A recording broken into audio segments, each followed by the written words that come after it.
Développez en vous deux réflexes. 1. Likez, j'aime cette vidéo pour la protéger des ennemis de la vérité, de la raison et de l'intérêt général. 2. Partagez-la autant que possible sur vos pages de médias et réseaux sociaux pour sensibiliser, conscientiser et mobiliser les uns et les autres pour le compte de l'intérêt général et voire civilisationnel. En réalité, le monde est en guerre, mais la cause, c'est la bêtise humaine. Elle est immuable et universelle. Vous avez tout compris. Mesdames, Messieurs, être citoyen, c'est être informé. Et pourquoi? Parce que l'ignorance est la pire des souffrances. Le savoir et la connaissance vous libèrent. Et aux dernières nouvelles, vous avez par exemple pu voir à l'échelle du Congo-Brazzaville, où 0,000% de la population, ou 0,003% de la population n'ont pas été victimes du Covid-19, puisque nous sommes dans le bassin du Congo, où les problématiques infectieuses sont telles que les gens ont développé plusieurs anticorps. Du point de vue biologique, on le sait, hein. Il y a des moustiques, un milieu hostile à la vie humaine, puisque le régime de Denis Sassou Nguesso, qui est déjà France-Afrique, a déclassé ce peuple-là, donc il vit à la survie. Le Congo est devenu au premier rang mondial de taux de mortalité de tout âge et de toutes catégories socio-professionnelles. Un riche pays, on se demande comment un riche pays peut se retrouver aujourd'hui au dernier d'Afrique. Alors qu'avant l'arrivée de ce dictateur France-Afrique, le Congo figurait était parmi les pays les plus avancés d'Afrique. Donc il y a un souci. Donc en ce moment, la Grande-Bretagne, le Royaume-Uni vient de décréter que toutes les personnes vaccinées au Congo qui arrivent au Royaume-Uni seront considérées comme non vaccinées. Sauf en zone France-Afrique. Mais dans le monde anglo-saxon, ce sont des personnes non vaccinées. Et ça va se faire sur d'autres écosystèmes européens, occidentaux et autres, puisque c'est la réalité. Comment quoi à ce que le régime de Sassou Nguesso peut dire non, on a vacciné autres? C'est pour eux-mêmes, qui se préparent au lendemain difficile, qu'au moment qu'ils vont sortir là-bas, ils vont dire non, on était vaccinés au Congo, Brazzaville, oui, mais c'est quoi ce Congo, Brazzaville? Même les passeports, leurs visas seront... Bon, les visas sont élevés par des pays étrangers, bien sûr. Mais les passeports seront caducs. Donc, ils se préparent déjà à des lendemains difficiles. Et nous le savions d'ailleurs.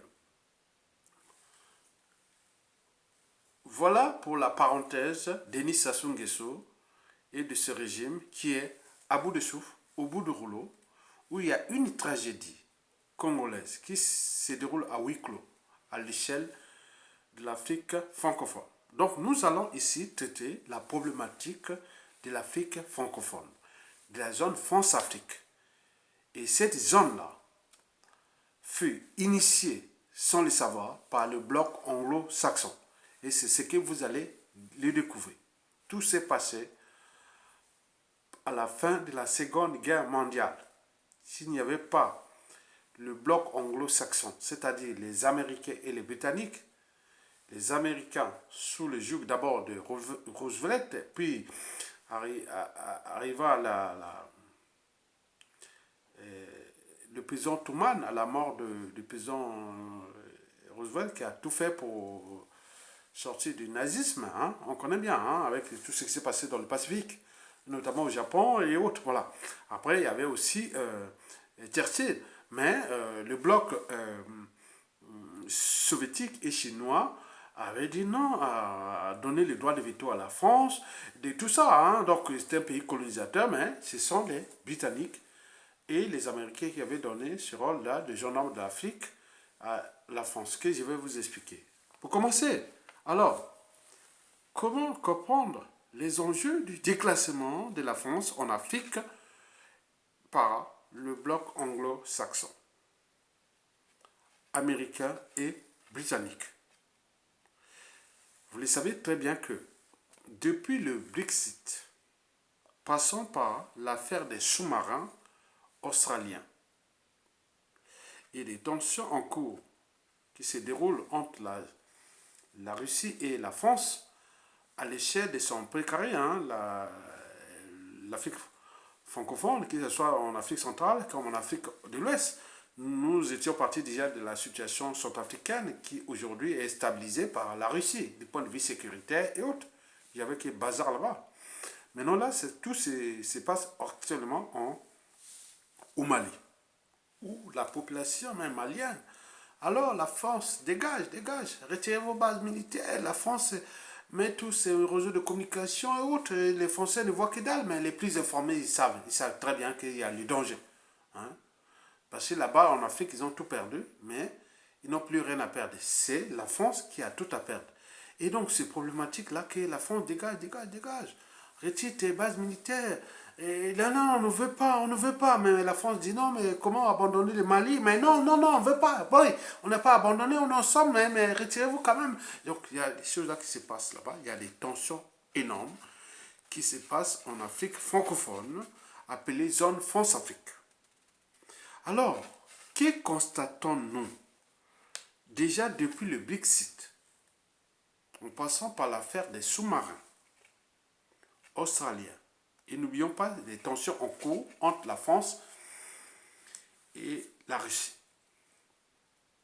Nous avions constaté que la France devient quelque part le mouton noir de l'Occident, qu'il soit européen et ou nord-américain. Et pourquoi? C'est pour trois raisons. La première raison est déjà géostratégique. Face à l'hégémonie chinoise en Asie du Sud-Est et en mer Indo-Pacifique. Ça, c'est d'une part. Et d'autre part, la perte d'influence française dans son propre précaré d'Afrique et notamment en Afrique francophone. Explication.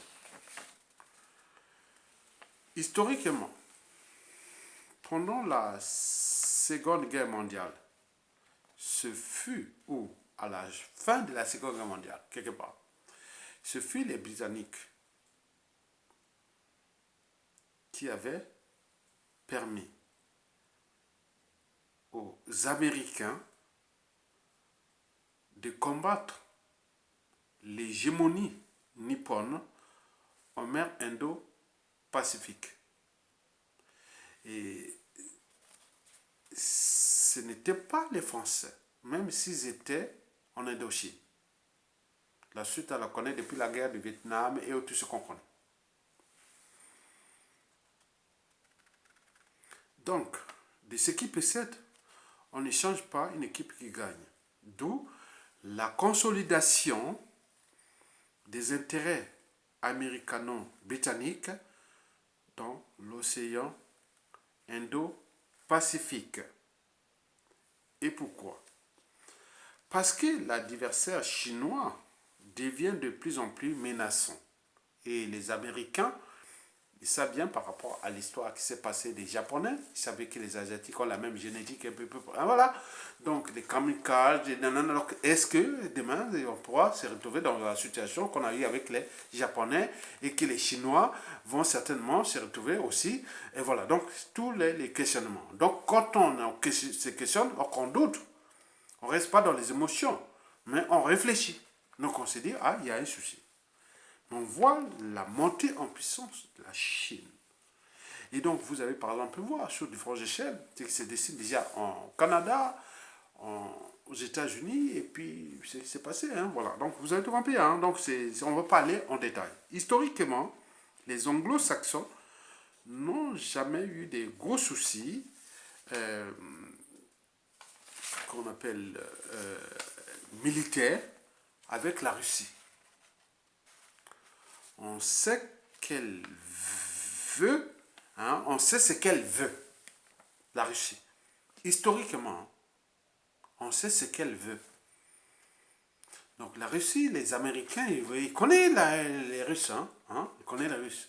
Ce sont des Slaves, les Caucasiens, tout compagnie, mais la majorité des Russes sont des Slaves. On connaît bien, on connaît. Donc, pour les Américains, ils savent bien que bon, ben, les Russes, bon, on connaît l'histoire de la Russie, historiquement. Pourquoi on parle eurasien? Parce que le territoire russe s'étend de l'Europe à l'Asie. Et donc, ils savent bien ce que les Russes veulent, historiquement et jusqu'à nos jours. On sait bien qu'ils ne veulent pas qu'on emmerde, on les emmerde dans leur zone d'influence périphérique. Vous voyez, par exemple, la Russie, en dehors de ce qui s'était passé déjà en Tchétchénie, pour des problèmes de religion, puis en Géorgie, et n'oublions pas en Biélorussie et autres. Mais les autres pays du Caucase, ils sont même eurasiens, ils sont tranquilles, ils savent bien que non, il ne faut pas aller emmerder la Russie. Et les Américains le savent d'ailleurs. Les Chinois aussi. On est d'accord. Donc il ne faut pas emmerder les Russes dans leur zone d'influence. Dès qu'on ne les emmerde pas, le monde est en paix avec les Russes. Ils savent bien, très bien. Ça, c'est un. Deuxièmement, il ne faut pas les provoquer, comme le fut le cas de Napoléon. La suite, on la connaît. Comme le fut le cas des Allemands et Adolf Hitler. On les connaît. Avec ce qui s'était passé pendant la Seconde Guerre mondiale, avec ce général allemand-là, Paulus, à Stalingrad. Vous le connaissez très bien, cette histoire-là, qui est décrite, que tout le monde, moi je connais ça de A à Z. Ce n'est pas l'histoire du monde que je ne connais pas. Parce que, on dit pourquoi tu connais? Parce que j'ai l'esprit de la culture générale. Parce qu'un intellectuel doit avoir 5 caractéristiques. 1. Déjà avoir été à l'école, avoir eu des diplômes. 2. D'avoir une culture générale. C'est déjà ça. 3. D'avoir une guide d'analyse et autres. Ça tient de mon cerveau et de ce qu'ils me définissent. Parce que moi, à l'école primaire, déjà au 6e, j'étais déjà délégué des classes. Donc, c'est bon, pourquoi on m'avait désigné délégué des classes en 6e, je ne sais pas. Après, il a passé 5e et tout, terminale, université, j'ai fait à l'époque. Mais je suis là quelque part, comme tous les autres sont partis, mais j'ai encore la chance de dire ce que je suis. Et alors que les autres n'ont pas eu cette possibilité, dans la zone Force Afrique. On est bien d'accord? Donc, vous comprenez à quel point que l'intelligence est très importante par rapport à ce qu'on peut passer d'imagination ou les savoirs. Donc, je suis là au cœur de ce qui se passe là, dans cette zone où il ne faut pas aller provoquer les Russes. En réalité, j'ai perdu le fil de mes idées. Donc, on peut ne pas les comprendre, mais je vais revenir par rapport à ce que j'ai écrit parce que ça peut arriver. Donc, je vais continuer sur un débat, mais il s'est perdu. Donc, je suis en train de chercher comment retrouver le fil des idées. Et donc, sur ce plan, donc on était sur la zone d'influence périphérique. Non, c'était sur la zone qu'il ne faut pas aller provoquer les Russes parce que historiquement, ce qui s'est passé on connaît dans les zones de le Caucase et des enjeux France-Afrique. Non, ce n'est pas des enjeux France-Afrique. Bon, on sort de là, donc on retrouve les choses que l'Occident sait bien qu'il ne faut pas aller provoquer les Russes. On était dans le début des guerres de Napoléon et de ce qui s'est passé dès qu'on provoque les Russes avec le général Paulus, avec ce qui s'est passé. Donc c'était comme un rouleau compresseur. Parce que ce sont des cerveaux. Ils n'aiment pas les provoquer les uns des autres. Non, jamais. Donc depuis Napoléon, je commence à retrouver le fil des idées depuis Napoléon. Donc vous avez tout compris, on le sait, on est d'accord. On est bien d'accord, d'accord. Donc, vous les connaissez depuis 1830. Pourquoi l'Éthiopie n'a pas été colonisée par les puissances occidentales? Ce fut grâce à la Russie. Donc, depuis 1830, pendant même les tsarismes et autres, c'était les Russes qui avaient empêché la colonisation de l'Éthiopie par l'impérialisme occidental, c'est-à-dire ouest européen. On est bien d'accord? Très bien. Et donc, on est passé pendant la Seconde Guerre mondiale jusqu'à 1990. Donc, la Russie a été toujours au cœur de la guerre contre le colonialisme, l'impérialisme et tout, comme on en parlait du rideau rouge et de l'Union soviétique, l'Union des républiques soviétiques, socialistes soviétiques. Donc, vous pourrez toujours m'en excuser sur ce hiatus, ce vide qui s'est passé dans cette vidéo que j'étais en train de développer d'autres idées, mais je reste sur le fil. Donc, le fil que j'avais noté, d'où l'intérêt de noter, j'ai dit, qu'il ne faut pas emmerder la Russie dans sa zone d'influence périphérique, sur tout son territoire, autour de son territoire, jusqu'au Caucase et tout compagnie. Vous connaissez ça. Ne pas la provoquer. Parce que historiquement, même pendant la guerre froide, même la baie des cochons, des nanana, entre les Russes et les Américains, ici connaissent. Depuis l'histoire de Kennedy en 1961, et à Cuba, cette histoire-là, on la connaît, je peux vous la décrypter jour par jour. Sur un moment, on va se retrouver dans un café, autre, dès la chute des Sassou Nguesso au pays, que ce soit partout, on va faire des trucs, d'où l'intérêt de rencontrer toujours les intellectuels. Parce que c'est très important, parce que les gens parlent d'un intellectuel français qui aujourd'hui fait la chronique, et je ne vais pas le citer son nom pour les besoins historiques, parce qu'on va en parler, voilà. Donc, mais Aya Tonga, c'était un intellectuel, mais qui n'a pas eu la chance d'avoir cette ouverture. Cette couverture, parce qu'on ne peut pas être intellectuel et célèbre à l'extérieur de son pays. Ça ne peut qu'être dans ton propre pays. Donc tout l'intérêt de se battre pour que tu deviennes aussi important, parce que dans ton propre pays, parce que si tu es intellectuel dans ton pays, tu transmets les savoirs dans ton pays, puisque les autres, à l'extérieur, c'est pour les autres. Dans ton pays, les gens vont comprendre, parce que ça va rentrer dans la mémoire commune de ton pays. Parce que si, et seulement si, ça tenait qu'à ça, tous les intellectuels congolais, africains et autres qui sont morts à l'étranger, autres, mais parfois les Africains n'y connaissent pas, ils découvrent par la suite. Bon, donc, vous devez vous battre contre l'injustice, l'oppression, la barbarie qui règne dans votre pays, pour récupérer votre pays et mettre et asseoir cette valeur intellectuelle. Troisièmement, je vous ai dit que depuis 1830, on en a constaté, on sait que la Russie a été toujours contre le colonialisme, contre l'impérialisme, contre ceci qui a abouti même à la révolution russe ou des bolcheviks ou autres du 17 octobre 1917. On le connaît, très bien. Dans les conséquences, on en a suivi, puisqu'après, à chaque révolution, il y a toujours un qui en profite et autres. Voilà. Quatrièmement, il faut se dire que la Russie n'a jamais menacé l'Occident. Et l'Occident le sait d'ailleurs. Je vous informe que la Russie n'a jamais menacé l'Occident. Et l'Occident le sait d'ailleurs. Et c'est comme des amis, la Russie c'est comme des amis, qu'on est ensemble, on veut se faire ensemble, on a un but commun pour le bien-être de l'humanité, des trucs comme ça, mais on ne sera jamais ensemble parce que je ne peux pas venir chez toi, parce que voilà. Donc vous voyez la problématique entre la Russie et autres. Mais attends, majoritairement ceux qui ont dirigé toujours la Russie, ce sont des blancs, non? Même si ce sont des Slaves. Mais ils sont tous des blancs. Mais comment ils se luttent contre l'Occident? Mais vous comprenez ça? Mais nous, on reste sur les émotions, l'appartenance, autres. Mais ils ont franchi ça chez les blancs.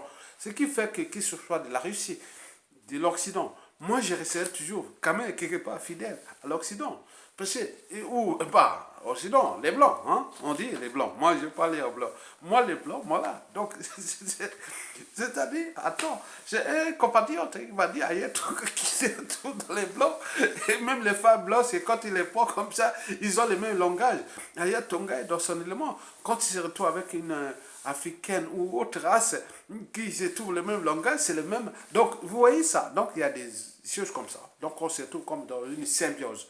Donc, Ayatonga, pareil comme ça. Je te dis, quand vous voyez, donc, que ça soit question de temps, on se retrouve au Congo avec les blancs chez autres viennent là, mais parfois les mêmes langages, tu vois. Donc, on ne sait même pas l'émotion, par les sourires, la colère, on sait que ah, là, c'est danger, là, c'est pas. Donc, vous comprenez ça. On comprend. Donc, c'est historiquement, c'est ça. Ce qu'on appelle l'expérience. Bon, c'est là que commence quelque part hein, les atouts de la Russie actuelle, de Poutine, et aussi ses défauts, il faut le dire. Commençons d'abord par les qualités de la Russie. La Russie a des atouts énormes. Déjà, au niveau de l'ADN, parce que ceux qui ont tout dirigé la Russie, ce sont les Slaves. Ce sont des Slaves. Donc, ils ne sont pas des racistes. Parce que moi, personnellement, au moment où je vous parle là, ils sont en Russie là-bas, ils m'écoutent. Ils sont tous ceux qui m'ont connu parce qu'à l'époque, moi quand j'ai eu mon bac, moi je devais être là-bas en Russie, en RDA, police politique, les armées, ingénieur économie forestière, et tout, j'avais tout là-bas. Mais il faut le savoir qu'au moment que j'avais eu mon bac, l'image de la Russie et de l'Union soviétique commençait à dégrader parce que ceux qui ont été formés là-bas, ils venaient vite, on appelait ça les Yakanoki chez nous au Congo. Et donc, non, non, non, je ne vais plus en Russie, en fait. Mais je pense que maintenant, ils ont soigné leur image. Aujourd'hui, ceux qui sont formés maintenant en Russie, s'ils font vraiment l'effort, c'est ça qui fait la puissance de la Russie à l'échelle africaine. Parce que moi, je n'étais pas allé là-bas, c'était ça. Parce que tous venaient avec des jolies femmes blanches, hein, des yeux bleus, les blondes, là. Oh là là là, les noirs et les blondes, c'est une histoire éternelle, quoi. Et donc, attends, donc, arrivé là, on regardait les blondes, nous on allait regarder, bah tiens, ils sont venus avec leur, mais on ne savait pas que ce qui s'est dessiné à l'échelle de notre pays était plus dangereux que les études là et autres. On connaît bien les conséquences, depuis les années 80 jusqu'à nos jours. Deuxième atout de la Russie, c'est qu'elle n'est pas concurrente. Elle a toujours été du côté du progrès quelque part. Bien entendu, ce sont des idéologues, ce sont des savants. Hein. Attends, la Russie, c'est énorme. Hein. Et sur le plan précédent, sur la tour précédente, moi je vous informe que j'ai appris qu'il y a des Congolais, il y a des Africains qui ont la nationalité russe. Il y en a plein de plus en plus. C'est le paradoxe. On croyait que c'était autre. Non, non. Il y a beaucoup là. Mais l'avantage, c'est que la plupart des anciens, c'était des cerveaux. Ils ont tous bac plus 5 à bac plus 20. Hein. Ils sont en Russie, là. Ils ont tous des cerveaux. Hein. Parce qu'à l'époque de la fin du mur de Berlin, et beaucoup sont restés là-bas, donc ils n'ont pas eu la possibilité de fuir, ils ont construit les villes là-bas, donc la Russie essaie bien qu'il y a des enjeux, et demain, et donc ils gèrent cette population immigrée africaine, savante, et qu'elle gère pour les enjeux majeurs qui concernent, parce que la Russie devient encore, il va être encore là, parce que c'est décidé comme ce qui est les Américains, l'Occident et autres, donc s'il ne peut pas. Donc c'est un monde interdépendant, on ne pourra plus s'en sortir de ça. Donc du point de vue racialiste, autres, les Russes n'ont jamais été trop hautes. Il peut arriver des extrémistes dans les rues, on a eu des violences en Russie contre les Noirs, mais c'est rare. Maintenant, aujourd'hui, avec les enjeux majeurs de la Russie, ce n'est plus possible, mais ça se passe en Chine. En Chine, là où ça devient quelque chose que je vais vous parler des inconvénients de ce pacte russe et chinois par rapport à les enjeux en Afrique et de l'Occident autre. C'est là le mouton noir de la Russie et du bloc eurasien, c'est reste maintenant la Chine. Vous comprenez ça? Troisième atout majeur, elle a été toujours anticolonialiste depuis l'histoire de l'Éthiopie en 1830. 1830, qui était en 1830? En France ici, on était sous le règne de Charles X, à peu près, hein, qui arriva en France ici en 1826. Bon, donc on le sait. Bon, donc c'est la Russie qui a été toujours là, au cœur de la guerre contre le colonialisme, contre proprement. Vous connaissez ça. Le troisième atout, c'est que ce sont des idéologues. Tous les grands idéologues européens qu'on n'en parle pas, ce sont été toujours des Russes. C'est des savants. Je vous dis, c'est des savants. C'est des savants. Je parle en détail parce que, bon, en opposition à l'Occident, l'Occident se trouve dans le sens de la lumière, des libertés d'expression, d'opinion, d'association et autres. Il faut tout pour faire un monde. Donc, sur cette symbiose, l'Occident européen et l'Orient, ou voilà, russe, il sait bien que ça, c'est son boîte, quoi. Mais il ne faut pas aller en détail sur ces problématiques-là. Bon, quand j'en étais où sur les atouts de la Russie, avec ce qui se prépare, bon, mais au quatrième membre, ben, je pense que bon, ben, les atouts, c'est que la Russie va en profiter du déclassement de la France-Afrique sur le plan sécuritaire, puisque la France-Afrique, les rôles que le bloc anglo-saxon avait attribués à l'époque, c'était contre les communistes, le bloc, voilà, donc il fallait décoloniser l'Afrique, mais la France en a profité pour, avec la France-Afrique, on voit bien ce qu'elle a donné, puisque c'était des coups bas, des coups tordus, qui des assassinats, même jusqu'aujourd'hui. On en a pas, les derniers, voilà, c'est passé au Tchad. Donc on sait que ça, c'est maintenant plus possible, puisque le monde est devenu interdépendant. On voit ce qui se passe en RCA, au Mali et autres. Donc la Russie va en profiter ça énormément. Le quatrième atout de la Russie, cinquième, c'est surtout ses matières premières. Elle ne dépend pas de l'Afrique pour les besoins des matières premières. Elle en a pleinement. Même juste égal avec l'Afrique. Donc ils ne viennent pas en Afrique pour les besoins des matières premières. Non, certainement pas. On est bien d'accord. Donc sur le plan des matières premières, n'y pensez pas que la Russie vient en Afrique pour le cadre de ces matières premières. Certainement pas. C'est la Chine, l'Occident qui font tout le bazar là en Afrique pour ça. Et donc, sur le plan matière première, ce sont des atouts de la Russie. Elle va d'ailleurs nourrir l'Occident, européen notamment. Donc, il faut les savoir que les États-Unis et la Russie, ils savent bien qu'ils sont limités dans l'espace et le temps. C'est le monde quelque part, Occident, hein, la Russie est quelque part le monde occidental déguisé. Hein, et voilà, là, les États-Unis, voilà. Donc, sur ce plan, historiquement, ce sont des accords, des traités et tout ce qui est des enjeux historiques. Hein. On peut les situer. Hein. Moi, je peux vous les situer. Les rapports entre les États-Unis et la Russie, historiquement, je peux vous les situer. Les rapports entre la Russie et l'Occident, historiquement, je peux vous les situer. On peut passer des heures à discuter. Et voilà. Donc ça, je le sais. Je le sais. Il n'y a pas de date de tout ce qui s'est passé. Je peux, les périodes déjà les plus sombres commencent déjà à la découverte des Amériques, puis la terre négrière et tout ce qui s'est passé.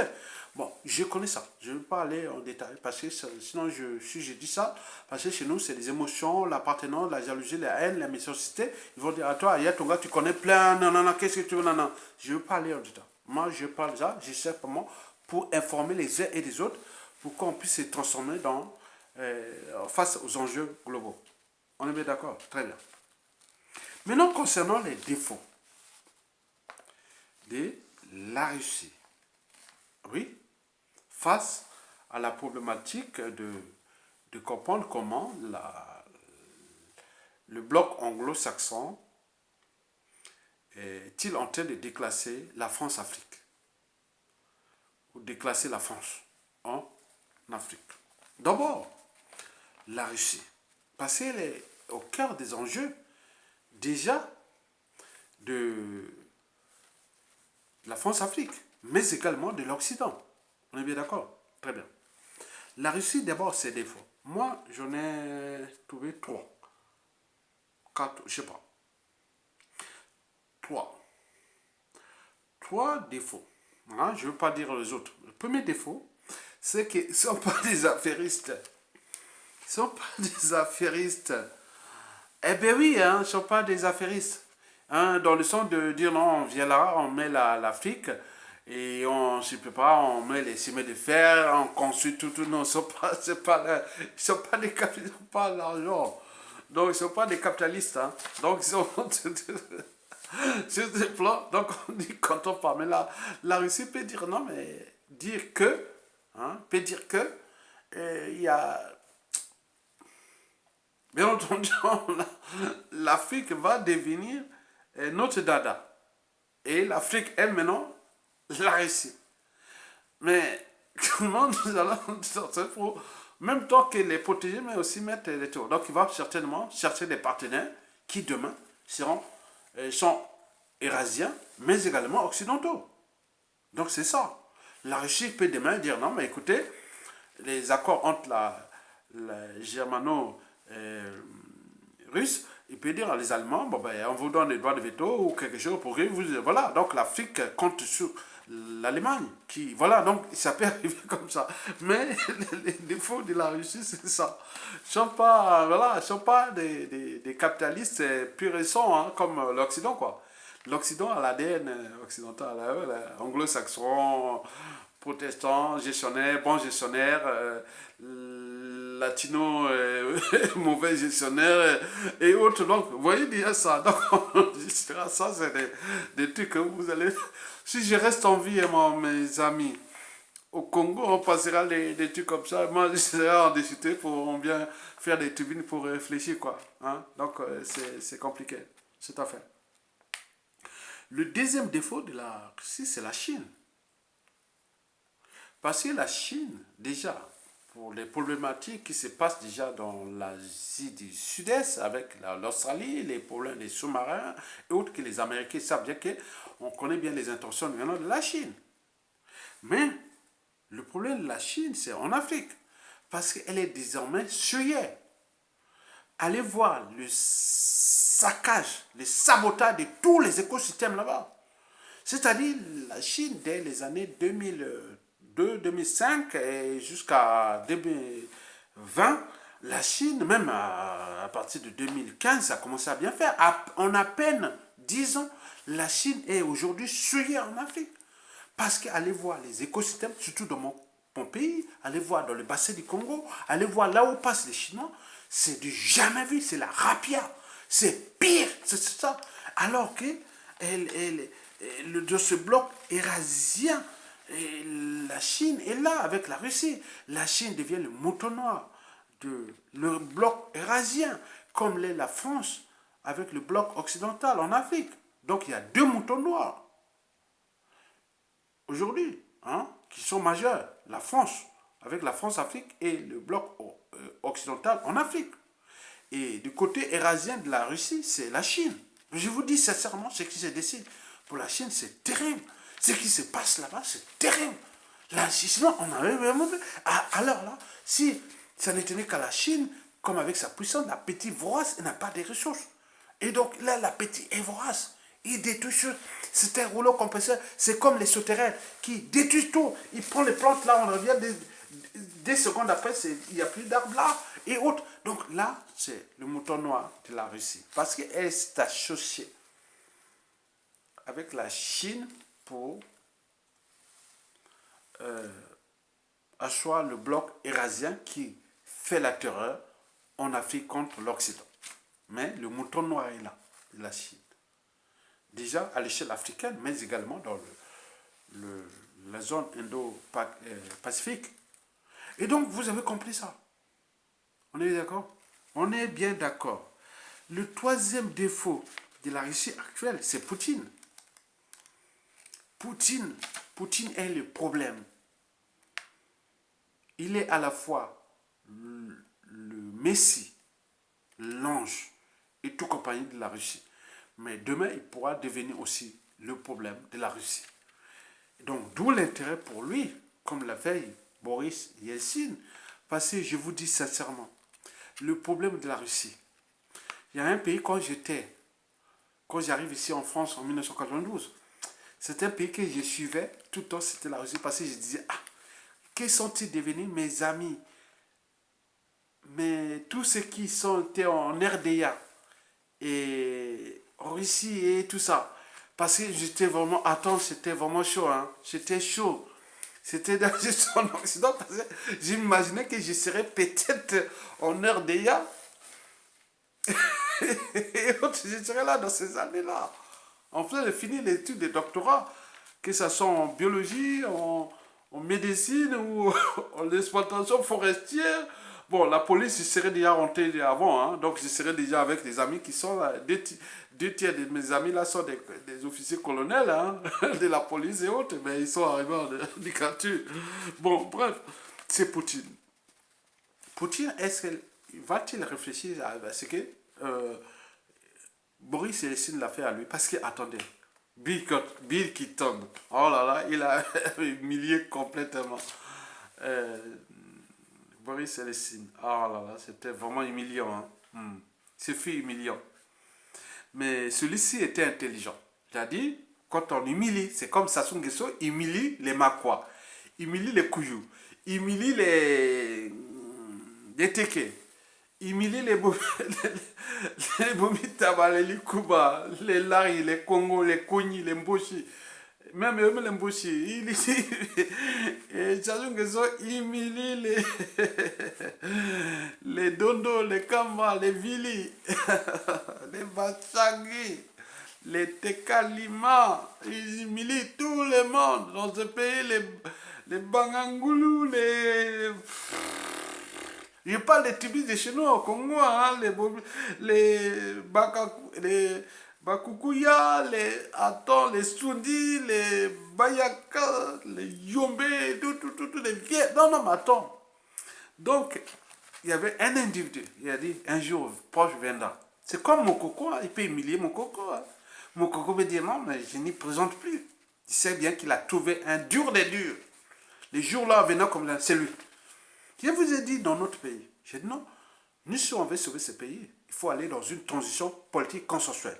Et à ce moment-là, nous trouverons un meilleur du pôle. Parce que quand il y a des routes, il y a toujours une route. Donc l'enjeu, et ce que je l'ai toujours fait moi-même, jusqu'à la fin de ma vie, si je reste en vie, c'est une transition politique consensuelle. Et il a préparé une primaire ou quelque chose de meilleur d'un gars du pôle qui va prendre ce pouvoir-là du Congo, où il va prendre ce pouvoir-là du Congo. Ouais. Après, pour 5-10 ans. Et après, ça pourra passer au Nibolek. Mais lui, il peut dire non.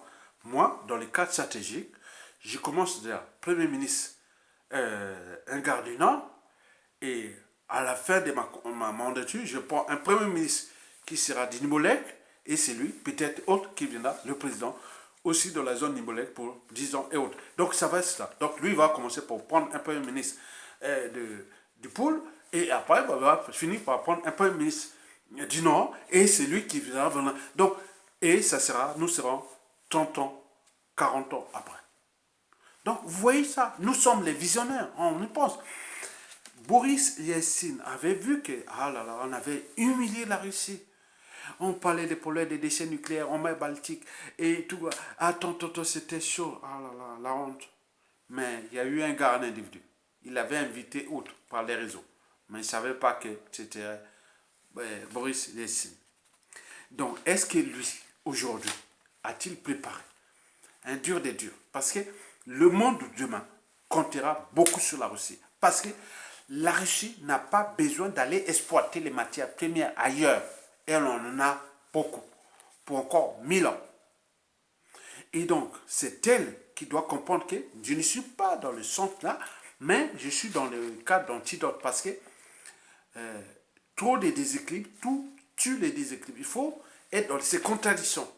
Étant donné que les Américains, ils savent très bien que la Russie n'est pas contre l'Occident, ni contre l'Eurasie, ni contre la Chine, mais c'est la synthèse. Et c'est cet espace qui est la Russie qui sera le monde de demain. Et nous le savions d'ailleurs à l'échelle africaine. D'où l'enjeu, que ce soit en Centrafrique, au Mali, d'encourager la pénétration de la Russie sur le point sécuritaire. Elle ne vient pas pour vous coloniser, elle vient pour vous sauver contre l'impérialisme occidental, où l'Occident est désormais divisé par rapport aux enjeux chinois et de leurs matières premières qu'ils ont tirées en Afrique. Et donc, comment va se passer cette affaire-là? Mais l'Occident est déjà avantageux, puisque du point de vue linguistique, déjà le bloc anglophone est mondial. La France, c'est à cause de la France-Afrique et autres qui tient ce rôle, mais il y a aussi l'Espagne et autres, donc on le sait. Donc je ne vais pas aller en détail. Les choses au moment venu, laissons le temps au temps. Donc, les défauts de Poutine, c'est qu'elle esquive, prépare déjà l'après, au cas où il peut arriver les problèmes de santé, les problèmes d'étudiants. Donc, est-ce qu'il a déjà préparé un dur des deux, comme lui? Un dur des deux, comme lui. Dans l'esprit slave, soviétique et autres, et le monde entier, on aime ça, même en Afrique, partout. Vous le saviez bien que vous avez déjà allé en Occident et autres. Par rapport au revirement qui se passe, parce que les autres veulent aller, parce qu'on a dit, l'Union européenne, et à travers la France, qui non, attendez à la Russie, ne vous emmenez pas de l'Afrique, c'est notre gagne-pain, c'est notre ceci, mais non, c'est pas possible ça. Même aller convaincre la Russie que laisse-nous l'Afrique, on va être ensemble, l'Union blanche ou occidentale, européenne, non, non, ça passe pas comme ça. Le monde est métissé, est mélangé, donc l'humanité n'a pas existé dans ce genre de combine. Donc, vous avez tout compris que l'Occident est divisé et la problématique qui nous pose de la France-Afrique en fonction de ces enjeux qui nous arrivent, il faut les savoir que la France-Afrique devient le mouton noir de l'Occident et la Chine le mouton noir de l'Eurasie par rapport aux arguments précédés. Mais en terminant, je vous informe que tout va se décider en Afrique. En réalité, c'est que je pressens moi, je ne veux pas aller en détail. Je ne veux pas donner mes tuyaux en observation. Je pense qu'il y aura plusieurs positionnements. Les positionnements, déjà, commencer par les problématiques. Les problématiques, déjà, eurasiennes.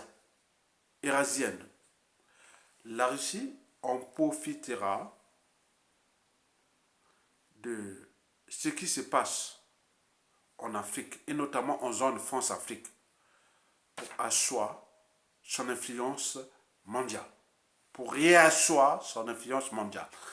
Je vous les rappelle qu'entre 1945 à 1990, la Russie était égale avec les Américains en termes d'influence mondiale. Donc, il répond son rôle. Je vous rappelle que initialement, ce fut les Britanniques qui étaient les premières puissances mondiales jusqu'à peu près, jusqu'à arriver un peu de Napoléon. Après, arriver au coude à coude avec les Français. Les Français, jusqu'à la fin de la Première Guerre mondiale, était devenu la première puissance économique, militaire et autres, si bien que tous les traités internationaux jusqu'en 1922 étaient écrits en français. Mais n'oublions pas que dès la Révolution française, qui fut provoquée en quelque part par les Prusse, donc l'actuelle Allemagne, puisqu'il était contre la domination française, un peu qui commençait à bien faire, mais avec la complicité un peu britannique, mais ça provoquait la Révolution française. Mais Napoléon avait repris le contrôle, mais jusqu'à ce qu'on en connaît. Mais il arrivait sous le règne de Napoléon III, jusqu'en 1870. Bon, ben, la guerre la Prusse avec la France, c'est là que la Prusse a commencé à monter. Donc les contradictions historiques entre l'Allemagne et entre la diplomatique, géostratégique, militaire, entre le bloc anglo-saxon qui était représenté par la Grande-Bretagne et l'autre contre la France qui était avec ses colonies, puisque la France est montée en puissance avec la colonie, les terres négrières, tout ce qui s'est passé, parce que la France n'était rien sans l'Afrique. Jusqu'à aujourd'hui, elle tient encore à cause de ça. Mais il arrivait un autre élément hein, qui s'appelait à l'époque la Prusse, qui est aujourd'hui l'Allemagne. Donc dès la défaite de la France en 1870-11, bon, après Bismarck avait convoqué la conférence de Berlin, en fait il voulait récupérer une grande partie des colonies françaises ou dans tout ce qui était de l'Afrique, c'est partagé entre la France et la Grande-Bretagne. Vous voyez que l'Afrique est partagée majoritairement hein, en langue, hein, c'est les Britanniques et les Français, parce que c'était cette histoire-là. Mais l'Allemagne avait récupéré une grande partie, mais elle avait mené la guerre contre la France, la Première Guerre mondiale. Puis, ce qui s'est passé hein, dans les années 1920, jusqu'à la montée arrivée d'Hitler, parce que la Société des Nations, mais les Allemands n'avaient pas apprécié que, pour eux, ils étaient dans l'esprit de la pédagogie noire et des sous-secteurs. Pourquoi le génisme et tout ça qui était entretenu par les Américains, quelque part, qui était, il faut se le dire, que dès les années, la fin du 19e siècle et toutes les années jusqu'à la Deuxième Guerre mondiale, bon, la priorité américaine, c'était l'eugénisme. On faisait venir les Blancs venus d'Europe du Nord, quoi. L'Europe du Sud, c'était pas, oui, c'est-à-dire que les Blancs venus d'Europe du Nord et les Islandais. Et donc, le reste, c'était vraiment... Donc, on arrivait quelque part dans une situation qui était complexe.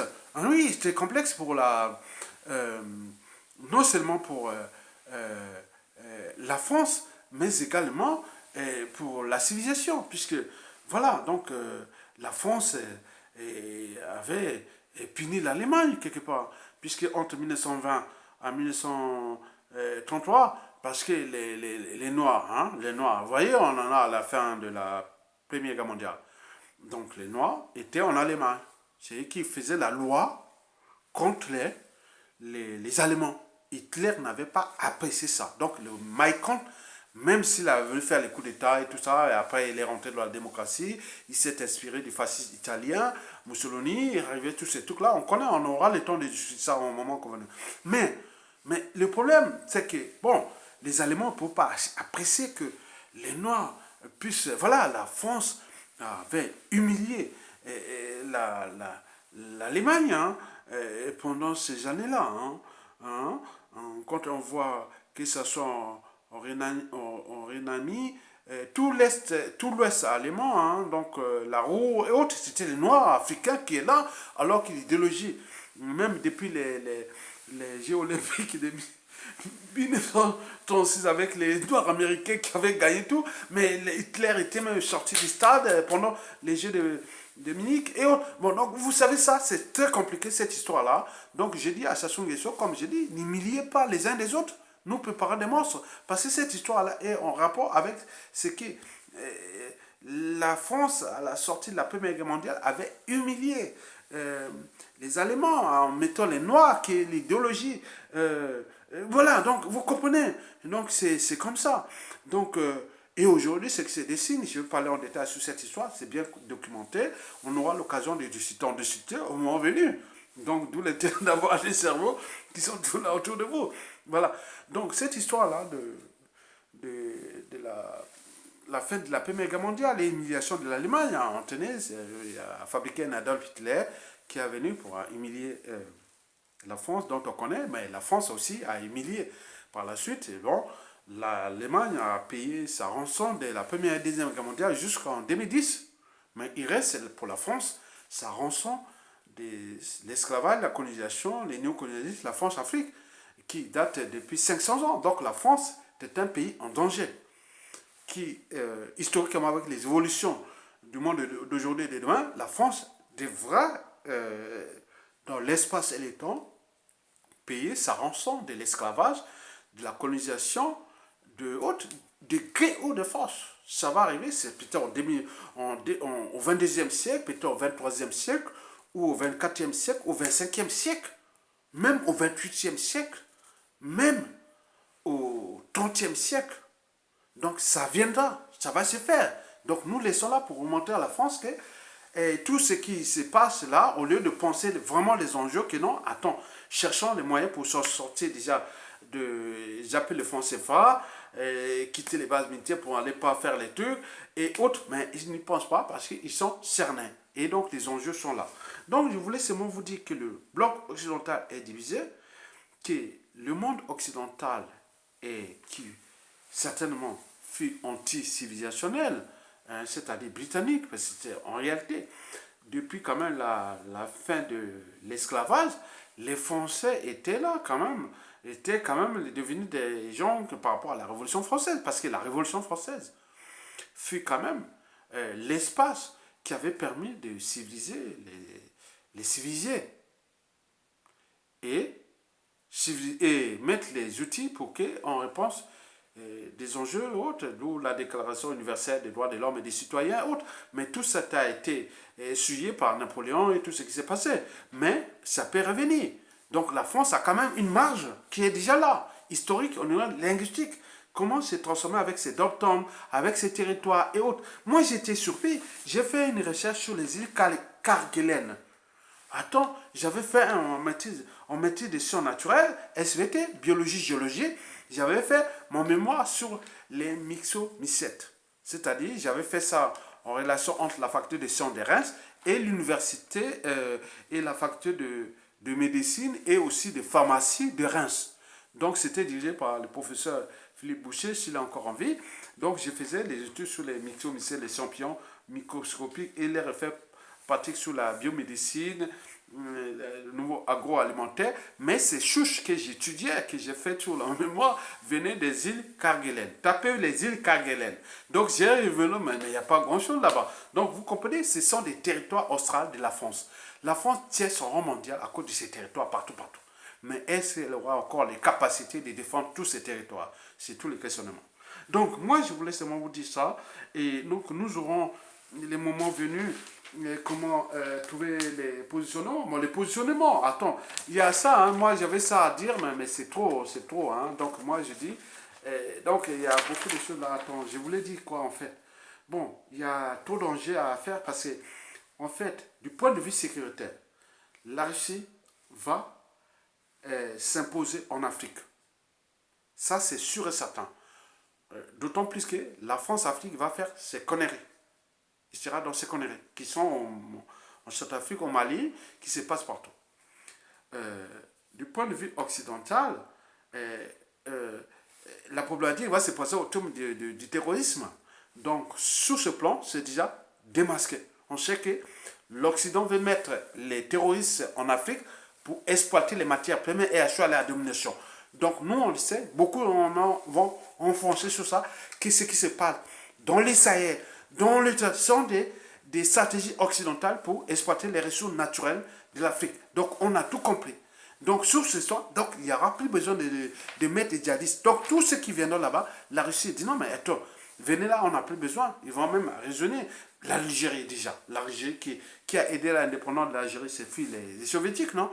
Quelque part. Donc, il ne va pas s'embrouiller avec les Russes pour des besoins historiques parce qu'on ne change jamais les repères historiques. C'est comme un enfant qui dénie sa génétique, son parent, sa maman. Non, non, c'est pas possible. Donc tu sors de tes origines, tu es fini. Et donc, sur le plan occidental, c'est ça. Maintenant, en France-Afrique, il va se poser des problématiques des présidentielles 2022. Est-ce qu'on va entendre aussi en France que non, nous allons sortir du franc CFA, retirer nos bases militaires parce que l'Afrique n'en veut plus ça et autres. Donc, qu'est-ce qu'ils vont passer? Ils vont parler de l'aide au développement, comme nous à l'époque avec la Corée du Sud en 1960, on parlait de l'aide au développement, on voit ce qu'ils ont donné. Donc l'aide au développement, ça énerve les Africains francophones. Ça, c'est vraiment, c'est une insulte. Dès qu'on parle de l'aide au développement, c'est une insulte. N'oublions pas qu'on va parler des bases militaires. À quand vous allez retirer ces bases militaires? Donc, il parle des restructurations et autres, désintox, influx, autres. Mais ça va être peut-être qu'ils ont dit, ah tiens, quand la France va perdre sa CFA, et avec la montée d'autres puissances qui vont dire à ce moment que les problèmes des droits de veto ne sera plus que la France, il faut ajouter d'autres pays, l'influence qui va arriver, que voilà, il faut ajouter d'autres pays sur les droits de veto. Donc nous pouvons passer de 5 à 10 sur les droits de veto. Donc la France va perdre. C'est un processus qui est inévitable. Donc les présidentiels français n'en parlent pas. Immigration, Point, point, point. Ils vont faire les combines. Ils vont voir même les Russes. Qui non, maintenant, les Russes, ils savent bien, ils savent bien, ils savent bien. Ils savent bien qu'ils ne sont pas contre l'Occident. Ils ne sont pas contre l'Asie. Ils sont pour et contre et autres. On ne sait pas, mais ils sont là pour leur rôle qui leur a été attribué dans cette humanité. Pourquoi il y a des Russes historiquement? S'il n'y avait pas les Russes, le monde sera en guerre. Parce que les Russes sont comme les Africains. Ne les provoquez jamais. Au moment où l'Afrique sera puissante, le monde sera en paix. On va faire la fête. C'est tout. Nous, on n'a pas besoin de dominer qui que ce soit. C'est l'esprit soviétique. Vous avez tout compris. Ou russe. Mais l'ADN occidental est là, qu'elle a détruit et autres. Mais les Chinois ont rempli là. Mais les Chinois deviennent comme, un peu comme des rats. Hein. Ils sont là à haute. Maintenant, ils ont compris. Même les alliés russes, ils sont en train de dire non, mais attention, venez pas foutre parce que vous êtes souillés des services russes. Ils savent bien que l'image de la Chine des années 2000 à 2015 n'est plus pareil comme aujourd'hui. Donc la Chine devient problématique.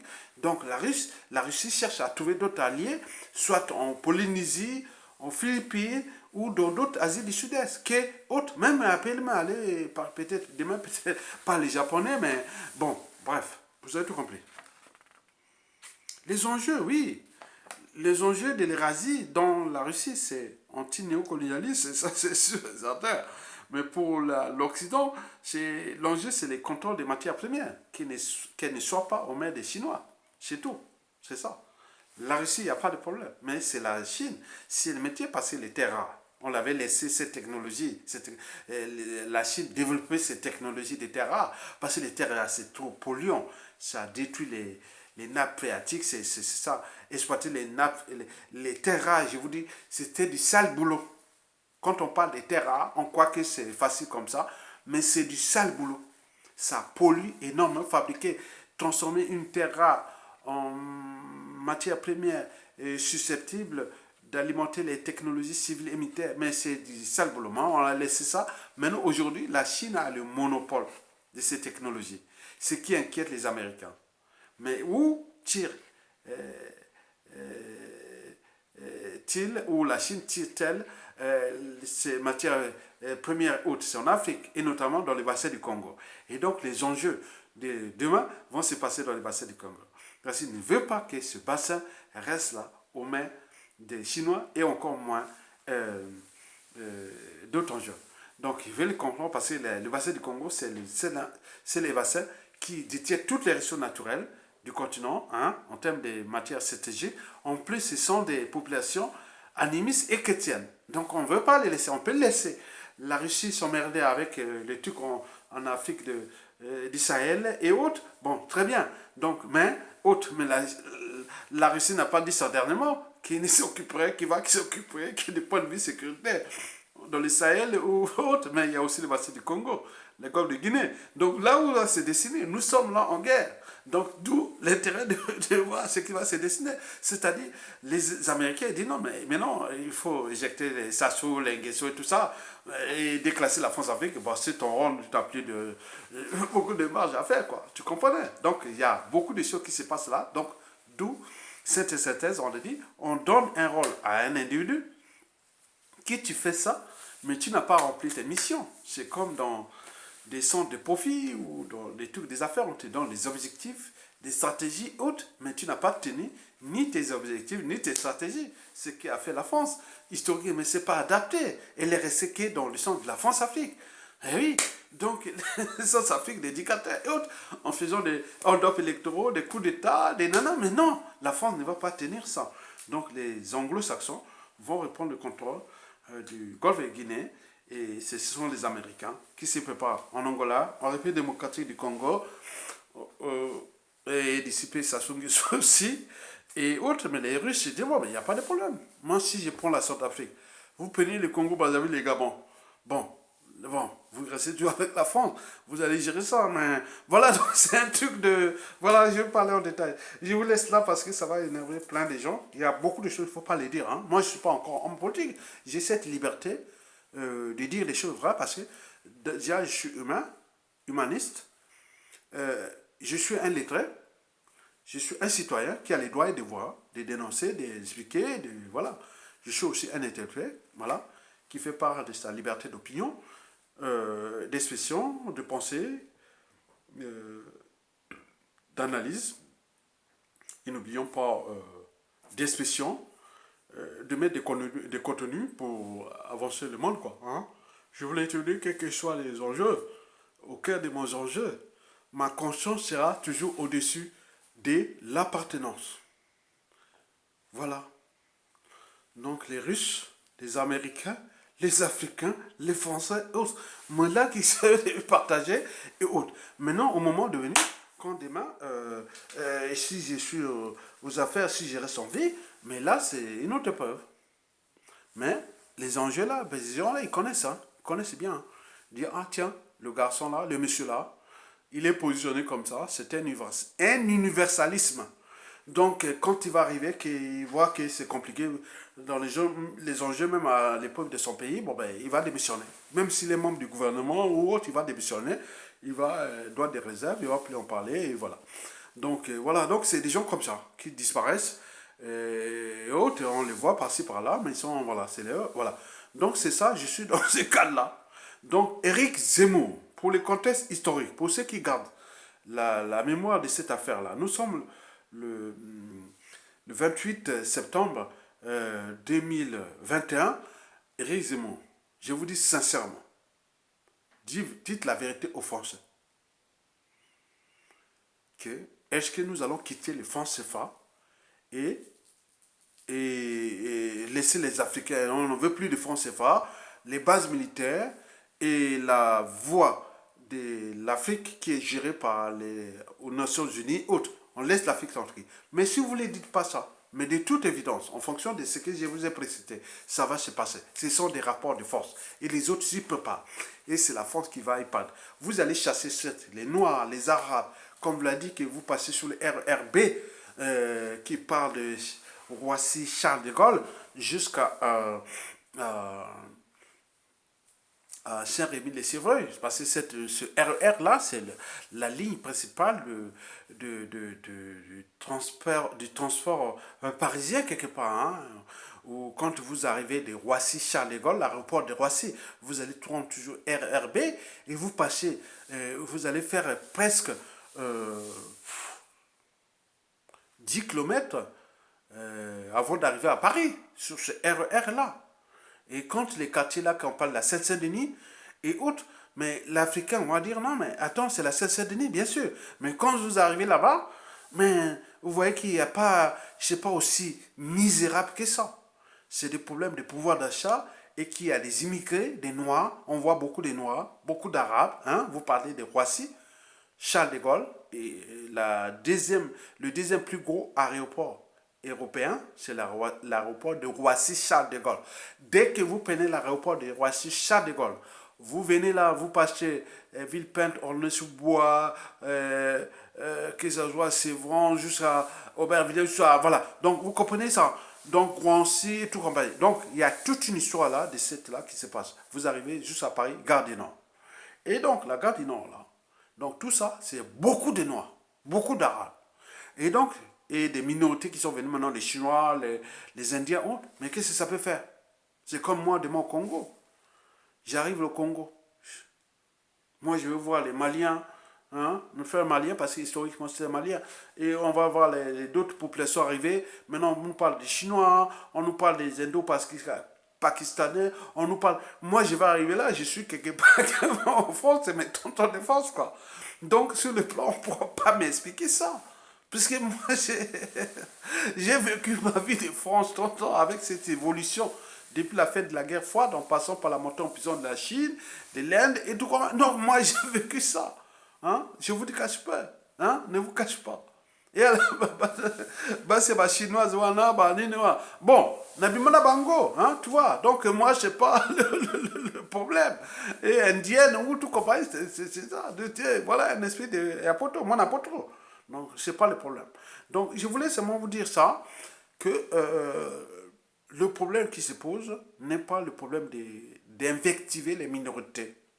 Si Éric Zemmour a les couilles, il peut dire comment sortir du franc CFA, retirer nos bases militaires et mettre les quotas pour qu'on expulse les Africains autres ou Arabes autres. Et là-bas, en Afrique, les tendeurs sont là. Il y aura des quotas pour les Français pour venir en Afrique. Que ce soit dans les sites d'exploitation des matières premières, les nanan. Donc on peut faire ça. C'est une guerre qui se dessine. Parce que demain, il y aura ces affrontements. Donc ne jouez pas avec le feu. Donc faites votre campagne, mais il y a des réseaux de l'homme. Mais l'Afrique, la France va être souillée par cette contradiction eurasienne et cette division qui s'installe au sein de l'Union européenne, où le bloc anglophone sait bien que face à l'hégémonie chinoise, nous allons mettre nos marges arrière en Afrique. Et c'est la France qui va se déclasser. Et l'Occident européen, anglo-saxon, va certainement placer d'autres puissances européennes qui ne sera pas la France. Déjà, l'Allemagne est déjà la première économie européenne qui fait beaucoup de chiffres d'affaires en Afrique. Et si les anglo-saxons placent l'Allemagne, on vient de faire des élections là. Donc les enjeux, il y aura des négociations là. L'Allemagne pourra répondre sur un rang mondial, un rang africain qui est inéluctable. Et le bloc anglophone en Afrique, oui, c'est l'espace la plus avancée d'Afrique. Le bloc britannique, qu'on appelle les blocs britanniques anglophones en Afrique. Tous les pays les plus avancés d'Afrique sont anglophones. Et demain, l'Allemagne pourra reprendre ses colonies, hein, que ce soit le Cameroun, le Togo, on peut en ajouter. Non, mais il y en a tout. Hein. Donc, il y a des enjeux là. Donc, vous jouez avec le feu, Éric Zemmour. Les présidentielles de 2022 vont être dans une phase nouvelle qui va être là dans l'apogée de la France-Afrique. Si elle veut se transformer, il dit non, ça y est. Dans le bassin du Congo, par exemple, le Grand-Guinée, au Cameroun, au Congo-Brazzaville, au Gabon, déjà pour ces trois espaces-là, qui sont très influents du bassin du Congo, on libère les prisons politiques, on met les transitions vite fait. Si, regarde, là-bas, c'est pas grave. Nous, on est là. Les Mokoko, les Maurice Kanto, les Zamping, ben, on peut les suyer. Mais il y a déjà préparé beaucoup de choses qui se préparent. Donc, moi, je voulais seulement vous dire ça, que la France va être éjectée parce que, historiquement, le rôle qu'elle a tenu depuis la fin de la Deuxième Guerre mondiale, ce fut grâce au bloc anglo-saxon. Au départ, ce fut Churchill qui avait eu des problèmes avec De Gaulle, mais qu'il avait pris comme ami. Donc, pour les trucs d'amitié, il avait rendu service à un ami pour lui donner ce petit rôle, hein, ce rôle de gendarme de l'Afrique, c'est-à-dire avoir les droits de veto, le FMI pour gérer tout. Mais les Américains ont dit, bon, ben, les Britanniques, voilà. Mais les Soviétiques, à l'époque, et la Chine n'en voulaient pas. Mais ils avaient à poser leurs conditions, c'est qu'il y ait la décolonisation. Mais ça, c'était la condition. Mais la France avait certes obtempéré à ces injonctions chinoises et soviétiques, mais elle a roulé par la suite parce qu'on était en guerre froide, parce que l'Amérique montait en puissance, parce que historiquement, je vous dis, historiquement, il suffit d'abord, depuis la découverte des Amériques et le début de la terre négrière, il suffit les Britanniques qui étaient la première puissance économique militaire du monde. Après, c'était supplanté par la France. Quand il avait maintenant, donc c'était guerre entre l'Allemagne et la France et la Grande-Bretagne. Mais après, bon, ben, surtout jusqu'à la fin de la Première Guerre mondiale. Et c'est là qu'a eu la montée en puissance d'une nouvelle puissance nouvelle qui s'appelle les États-Unis. Et les États-Unis, depuis ça, ils ont monté en puissance, surtout là où ils ont atteint leur hégémonie, c'est la fin de la Seconde Guerre mondiale avec la tribunal de Nuremberg, l'arrivée de la guerre froide. Mais les Russes n'ont jamais été chercher à être... non, c'est toujours là, mais voilà. Mais les Américains, ils ont joué le jeu avec la Russie. Hein, voilà, hein, vous voyez. Donc, depuis la fin de la guerre froide en 1989 et la montée en puissance de l'Internet et d'autres des pays émergents comme la Chine, l'Inde, le Brésil et autres, bon, les centres de décision et les nouvelles ordres mondiales s'est chamboulé. Donc nous sommes là dans des trucs un peu qui se dessinent, c'est des corrections. Cela veut dire que les États-Unis pourront reprendre leur rôle mondial et la Chine va certainement se stabiliser tout au long de ce 21e siècle jusqu'à peu près 2050. Mais si elle corrige que, attention, c'est que je suis en train de mettre mon image, salir mon image en Afrique. On allait détruire les écosystèmes, on surendettait pour rien, comme donc au sein des consciences africaines disent que oui, quelque part, oui, il faut aller soit du côté des Russes ou Occident. Mais quel Occident? L'Occident, ça sera certainement américain ou britannique, puisque les Français ont échoué. À défaut, on va chercher les Allemands et autres qui vont peut-être remonter en puissance.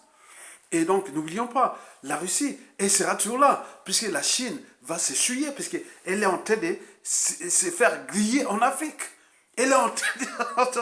Je vous dis sincèrement. Non, non, bon, on arrête là, on y reviendra. Merci beaucoup. Likez, likez, likez, à bientôt.